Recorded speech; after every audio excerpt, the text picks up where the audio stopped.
Hey, welcome to Scene and Be Seen, the Tulsa World Scene / Entertainment Department. It's our weekly Zoom video. I'm here with Grace Wood, my co-worker at the Tulsa World. I'm Jimmie Tramel. We're missing James Watts this week, who's earned some much-deserved time off. So we miss James. But Grace, you did the universe a big service in Wednesday's Tulsa World. It's still online at tulsaworld.com. Listing basically everything a human being could do on New Year's Eve, like a big long list of things you can find on tulsaworld.com. Yes, so there's so much going on in Tulsa this year for New Year's Eve and New Year's Day as well. There's really something for everyone. Whether you're wanting to, go out and party, you can definitely do that. There's events at the Mayo Hotel, Inner Circle Vodka Bar, the Greenwood Cultural Center even. So there's lots of parties. For more family-friendly events, the Will Rogers Memorial Museum is hosting a family-friendly movie night, so that'll be really cool. There's lots of concerts going on. The Red Dirt Rangers are playing at the Osage Casino. William Clark Green, which Jimmie is going to talk about later, is playing at Cain's Ballroom, which is super exciting. As well as some more active events. Runner's World is hosting a race into the new year. So that'll be on the night of December 21st. You can literally run into the new year. I believe the race starts at 11:45 p.m. So they have like a fun run and a 5K. So yeah, like I said, there's really something for everyone. So go check out that list if you're not sure what your plans are yet.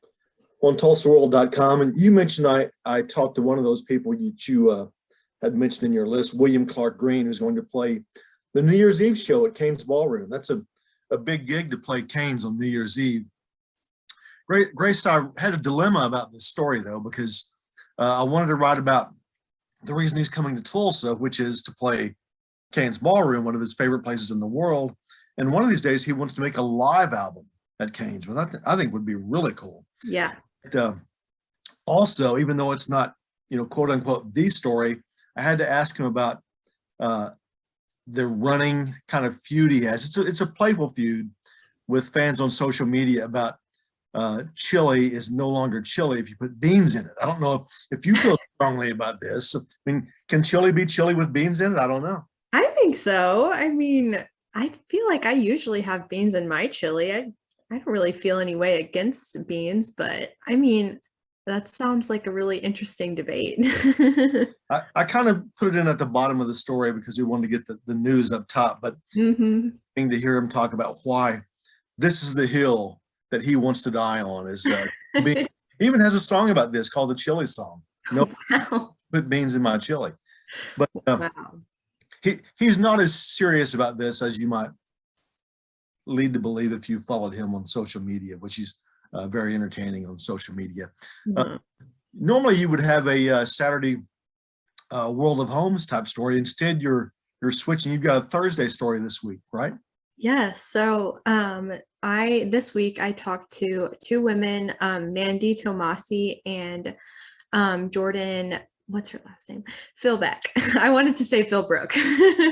So they became really good friends 11 years ago. Neither of them are Tulsa natives, but they moved to Tulsa and started working together. And they founded a really cool lifestyle company called Off the Grid.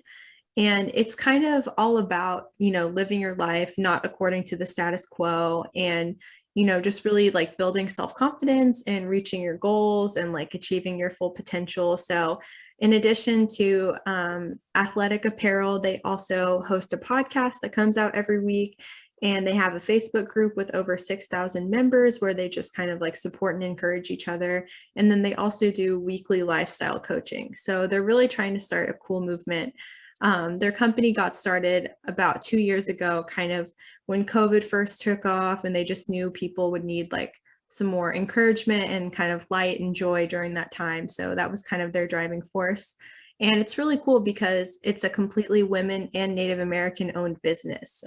So it's definitely something to check out. So feel free to read that story tomorrow. I have a question for you. All-time favorite Christmas movie? All-time favorite Christmas movie. I gotta go with Elf. What about you?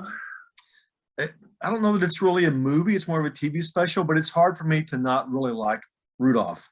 I love it. Yeah, like the stop Yeah. motion Rudolph. Oh, yeah.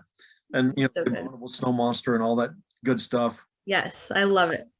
If I had to go actual movie, I'd go It's a Wonderful Life. But Rudolph, I really dig, even though people say Die Hard is a Christmas movie.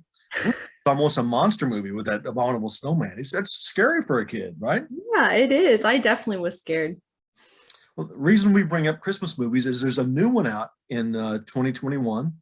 It's called A Castle for Christmas. It stars Brooke Shields and Carrie Elwes. And you're saying, why are we talking about this movie with Brooke Shields and Carrie Elwes? Well, it was written by an Oklahoman.